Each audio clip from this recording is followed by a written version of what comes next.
जब मैं अपनी हार्वेस्टिंग की वीडियो में सोया को हार्वेस्ट करती हूँ तो बहुत सारे कमेंट मुझे आते हैं कि दी बताइए प्लीज़ आपने सोया कैसे लगाया। तो आज मैं सोया लगा रही थी तो मैंने सोचा आपके साथ शेयर कर देती हूँ।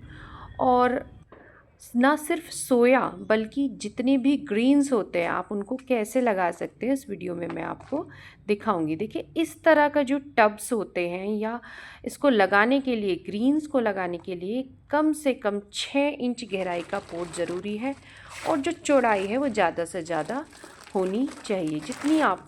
और आप वर्टिकल जो छोटे छोटे वर्टिकल वो होते हैं ना पोट्स उनमें भी सोया लगा सकते हो। तो राधे राधे दोस्तों, मैं हूँ पूजा और आप देख रहे हैं meet my Shri ji haven.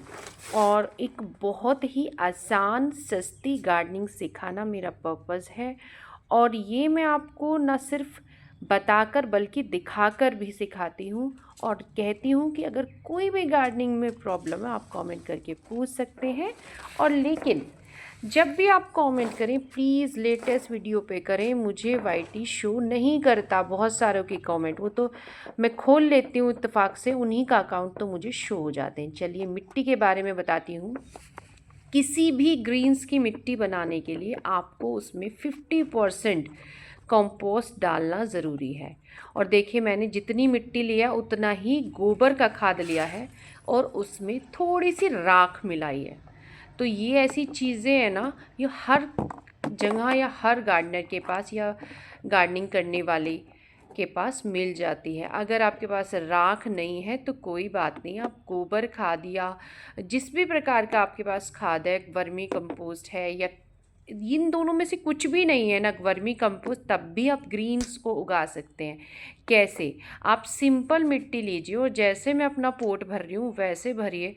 ज़रूर आपको रिज़ल्ट उतने अच्छे नहीं मिलेंगे जितने कि हमें कंपोस्ट डालने पे मिलते हैं, लेकिन मिलेंगे 70%। और कुछ टाइम बाद देखिए जब हम किचन कंपोस्ट या गार्डन वेस्ट डालते हैं ना तो उसको मतलब डीकम्पोज होने में टाइम लगता है, तो वो थोड़ा टाइम कंज्यूमिंग ज़रूर होगा लेकिन एक समय बाद अच्छी मिट्टी हो जाएगी।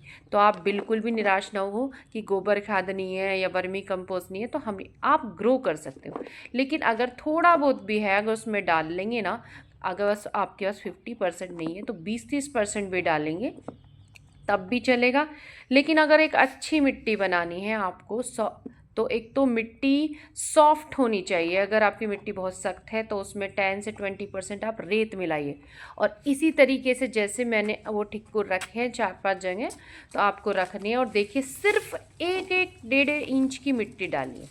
आप देखिए एक यहाँ पे मैं आपको एक ट्रिक बता रही हूँ कि आप ना ये जब भी आप ग्रीन्स लगाए ना कोई भी, उसमें हरे पत्ता सूखे पत्तों का इस्तेमाल करें। मैं क्या करती हूँ जब भी मुझे पोट भरना होता है ना, मैं जो भी देखती हूँ अपने आसपास प्लांट्स पे जिसकी प्रूनिंग होनी है, जिसको कटाई छटाई की ज़रूरत है, सफाई की, सबके पत्ते में निकाल लाती हूँ। देखिए ब्रोकली गोभी पत्ते सबके पत्ते। और क्योंकि इनमें होता है भरपूर मात्रा में नाइट्रोज़न और हमें ग्रीन्स के लिए नाइट्रोज़न रिच मिट्टी चाहिए। तो जो लोग के पास खाद नहीं है बिल्कुल परेशान ना हो, इस तरीके से ग्रीन वेस्ट निकाल ले। ग्रीन नहीं मिलता तो सूखा, सब में नाइट्रोजन होता है, पत्तियों में नाइट्रोजन होता है। तो जितनी भी तरह की पत्तियाँ आप निकाल सकें, आपके घर में ना मिले, पार्क में कहीं भी आपका झाड़ू लगाने वाला जो आता है उसे बोल दीजिए कि आप मुझे कहीं से भी पत्ते ला दीजिए। तो देखिए इस तरीके से जितना भी पत्ता था ना मेरे आस मैंने अपने गार्डन की सभी निकाल लिया और इससे प्लांट्स की भी सफाई हो गई। अब आप देखिए थोड़ी सी मिट्टी, मैं अपने हर वीडियो में किचन वेस्ट और गार्डन वेस्ट से पोट भरना भी बताती हूँ क्योंकि नए नए सब्सक्राइबर जुड़ते हैं और वो मुझसे पूछते हैं कि आप कैसे लगाते हो। तो देखिए जब टेरेस पे लगाते हो तो मिट्टी भी हल्की होनी चाहिए। अब आप देखिए ध्यान से, क्योंकि मैंने बिल्कुल भी स्पीड को ना हाई नहीं किया यहाँ पे ताकि आपको समझ में आए। रोटी है ये, ऐसे ही नहीं डाल देनी, छोटे छोटे उसके टुकड़े करने और फैला के डालना है। और रोटी को आप जब पोट भरते हैं ना, रोटी सूखी सब्जी दाल वो डाल सकते हैं। अब सबसे इम्पॉर्टेंट चीज़ जो मैं हर बार कहती हूँ कि मिट्टी में केंचुआ माइक्रोब्स होने चाहिए, वर्म्स होने चाहिए, और उसके लिए जो गत्ता होता है बेस्ट होता है। आप गत्ते को ऐसे मल्च करने के लिए प्लांट्स में डाल दीजिए और कुछ ही टाइम बाद आप देखेंगे उस गत्ते में इतने केंचुए लग जाते हैं। इसमें केंचुआ नेचुरली डेवलप हो जाता है, आपकी मिट्टी में है नहीं तब भी आ जाएगा। तो आप धीरे धीरे अपनी मिट्टी को अच्छा बनाने के लिए उसमें नेचुरल चीज़ें डालें जो नेचुरली डिकम्पोज हो जाती हैं। अब देखिए और भी मैं पपीते के सूखे पत्ते, सूखी टहनी सब निकाल लाई हूँ। देखिए कितनी मात्रा में हमने इसमें वेस्ट डाल दिया। इससे मिट्टी हल्की बनेगी और हमें एक लंबे समय तक जो ग्रीन्स है ना उसकी जड़ें नीचे जाकर इनसे न्यूट्रिशन लेंगे। और आज हम कर रहे हैं 1 और 1 11 वाला काम। कैसे? आज जो है जो हम ये मिट्टी तैयार कर रहे हैं ना, तो 2-3 महीने तो हमारा 2 महीने के करीब 2-2.5 महीने चलेगी हमारा ये सोया वाली या कोई भी ग्रीन्स उगाते हैं। उसके बाद हमें गर्मियों के लिए करेले, टिंडे, तोरी और कुछ भी हम चाहे फ्लावर्स लगाएं चाहे कुछ, उसके लिए बहुत अच्छी मिट्टी मिल जाएगी। और इतने बड़े पॉट पे आप इजीली गर्मियों की वेजिटेबल्स भी लगा सकते हैं। वो तो खैर बाद की बात है, पर ये देखिए ये सब जो हम वेस्ट वगैरह डालते हैं ना, इससे हमारा डबल फ़ायदा हो जाता है। मिट्टी खाद कम लगते हैं और मॉइस्चर बना रहता है, मतलब फ़ायदे ही फ़ायदे हैं। लेकिन इस वीडियो में आपको मैं सोया के बारे में बताऊंगी, इसकी प्लांट, इसकी केयर।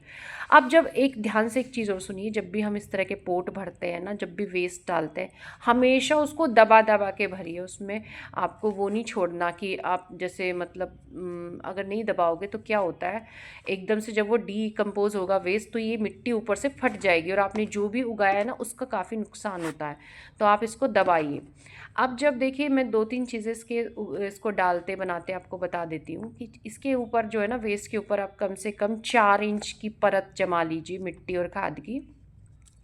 और अगर आप कोई टमाटर बैंगन लगा रहे हैं तो कोई मोटे मोटे डले रह जाते हैं मिट्टी खाद में, तो कोई दिक्कत नहीं। लेकिन जब भी आप ग्रीन्स उगाएं तो मिट्टी को एकदम भुरभुरी और एकदम जो डले वगैरह उसको फोड़ के इकसार कर लीजिए, तभी वो अच्छे से ग्रो होती हैं। और जब वो उग जाए, देखिए आपको पानी डालना, ग्रीन्स में पानी डालना बहुत बहुत वो है।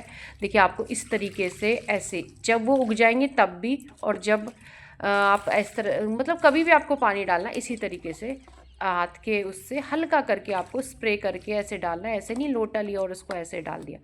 ये उगने में काफ़ी टाइम लेता है, धनिया की तरह 8 से 10 दिन। आपको जब ये उगेगा तो आपको लगेगा कितना कम ग्रो है, तो बिल्कुल भी परेशान मत हो, वो बाद में बिल्कुल सही से ग्रो हो जाता है। और ये देखिए मैं आपको दिखा रही हूँ, बहुत से लोग कहते हैं कैसे बीज होते हैं कैसे, तो आज मैं देखिए पैकेट में 20-20 रुपीज़ के इस तरह के सोया के पैकेट्स मिलते हैं और आप उस पर कई बार इसे ग्रो कर सकते हैं।